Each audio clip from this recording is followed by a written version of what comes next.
But before that, you have to introduce yourselves. Yes. Your name. How long is the interview? It doesn't matter. 5 minutes. Ah, okay. No time limit. No time limit. Okay. Sige, start. Maybe you can start, John. Sure. My name is John Naranjo.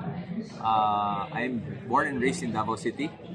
I run a software agency for the last 15 years. And also last year is when I met Nikhil.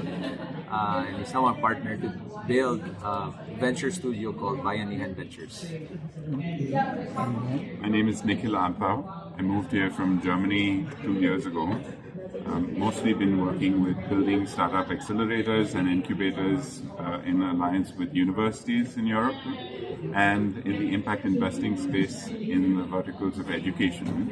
And on moving to Davao, the focus was to spread out in education as well as agriculture before realizing that it was John who was already invested in the software landscape and technology landscape, building and shipping products for customers around the world. And we realized that John had the perfect opportunity role to be a technology partner in a venture studio that we now call Bayanihan Ventures. And Bayanihan Ventures is focused on grassroots community initiatives by empowering talent and founders that are starting their journey as entrepreneurs, as well as startups that are already midway through the process. So the Davao landscape, as many people know, hasn't really been put on the Filipino map, let alone the global map. But I think with what we're doing as an independent outfit, we've been able to gain significant traction over the last 12 months.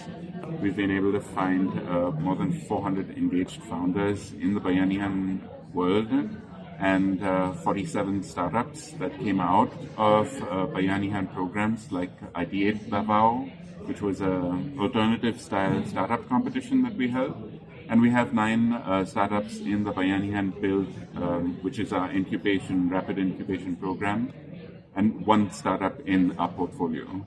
So that's where Bayanihan has built itself, and we're really proud to be at Geeks on a Beach because this is the place that we found our first major pivot last year. We came in with a lot of assumptions, and I think the conversations that we had here, more than the talks, it was really the inputs and the advice, the feedback that we got from a lot of the OGs and the experienced lot here that gave us the impetus and the drive to really take measures that would put us on a corrective path. We feel like we've reprioritized the last way during the last 12 months, and we can already feel the vibes of the energy from all our conversations in the last 48 hours that are already shaping the narrative for the next 12 months. So we're very grateful to Geeks on a Beach being the platform that it is, and we're looking forward to cascading the message that Bayanihan Ventures has built over the last 12 months. So if any of you are catching this before our talk at 3 o'clock, then please join us in the breakout session. We'd love to share with you more about what Bayanihan Ventures has been up to and why we're driven by it and how we manifest the change in the startup ecosystem across Mindanao and in the future the Visayas as well. Yeah. And also to give a short a background how it came to be. So I like I said, I was born and raised in Davao, right? So very proud Davaoenyo, very proud Filipino, and coming out straight out from college, there were no opportunities back in my hometown, right? So every provinciano would go to Manila to find opportunities, and that's basically what I experienced. So after having worked in Manila for a few years, I said I'm gonna go back home, right, and try to build something because if there are no opportunities for a provinciano like me, who will start it, right? And that's how I started this software agency called Ingenuity. And I named it Ingenuity mainly because if you look at the outside, from the global world, Filipinos would not be known for a lot of things, right? We would be known for a few things like being hospitable, being service-oriented, the malasakit, and loyal things. But I think primarily the value of Filipinos from the global perspective is that the Filipinos' ingenuity. And so that's what I named the software agency Ingenuity, because it's truly Filipino, and we're basically using the Filipinos' ingenuity, leveraging technology to cater to the global market. Basically, building software for international startups. So after 15 years, so basically leveraging on that, building all these startups, we got the experience. We got the somehow wake up call that hey, it's possible for Filipinos to also build on the build all these startups, right? Because back then we were just servicing our international startup clients, and so the realization was like, okay, we can also build our own startups, right? So it was only after a few years that I realized that we have to put up the other side of things, which is what we are doing now, Bayanihan Ventures, to grow the community, democratize entrepreneurship, open source the playbook. So basically inspire the next generation to take on entrepreneurship as another path, right? So basically that's how it started. Obviously the Bayanihan concept, we as Filipinos understand and know the concept of this beautiful concept of Bayanihan, which is basically which means helping each other out. So it's mutual cooperation, mutual assistance, especially in the times of need. Right? So it's the ultimate unity and cooperation, and we want to, use that as a platform, basically to help more startups, more aspiring founders to build their own startups and help them succeed and bridge the gaps. So that's the story. Yeah, I'm sure you have questions, but before we proceed with the Q&A, I forgot to introduce them. So Mark there is from TBC. Yes. So I subscribe to their and then Sir Roger there is with Asian Journal and Balikbayan magazine. Okay. Paolo Rigotti is based in Bohol, but he was with us last year, so he said like I really want to cover also this year. So Ross, Madrid? sorry. Ross here is with WhatsApp Pilipinas. Okay. And then Raf here is with Philstar. Si Okay. Carlo is our in-house. Okay. And well, of course, we know. Of course, Gabino. So you can, if you have questions, you can. You mentioned you have 47 startups so far in your portfolio. I'm not in our portfolio. So the whole idea behind Bayanihan Ventures, but I'll let you finish your question. What was your follow-up Do you have question? any potential to become a unicorn within that?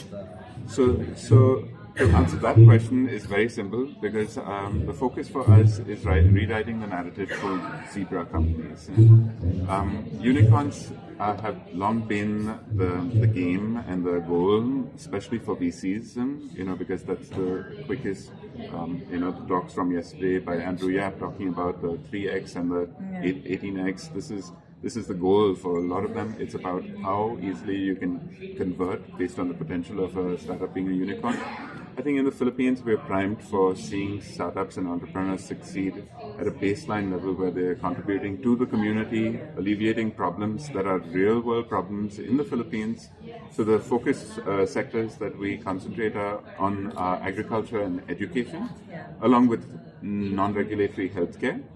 But these are the three areas where we see the maximum impact being able to be brought back.